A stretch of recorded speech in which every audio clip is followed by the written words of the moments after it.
ulit kami for the upcoming QNC para interviewin si Brother Benji. Let's go.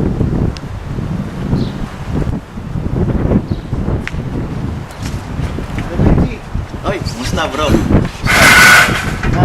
tanongin ko lang, what is your best experience nung nag-head ka ng, ng last QNC? QNC last year. Actually, marami. That was the year na kami ng programs. Memorable yung makita mo yung lahat ng service team from each committee na nagka-gather every Wednesday. Tapos nagkakaroon kami ng meeting. We really, ibang nasa buhay namin yung team last year na I-stand. Talagang lahat kami, we were united.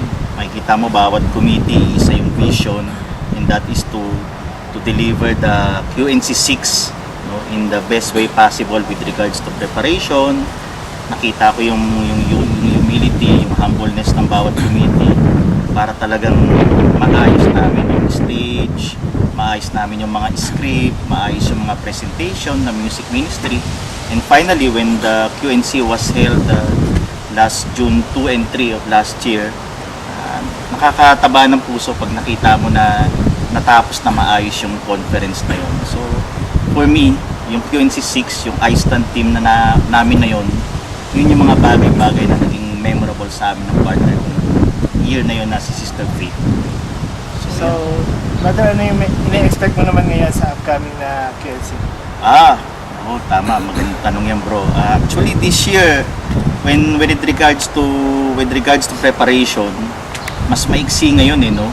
But we are fortunate na yung karamihan ng mga stage designs were a bit easier than last year. So, mas maganda pa rin na nandun pa rin yung time frame, kumbaga, pasok pa rin tayo. First time natin na mag-held ng mid-June. So, exciting din.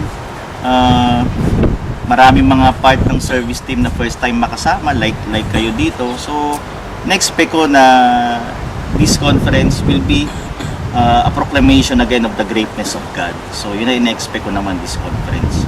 So, may God bless us all. Yun ang sabi ko. Thank you, Brother. No problem bro. Salamat and God bless. This is Richie Escondo, upcoming QNC.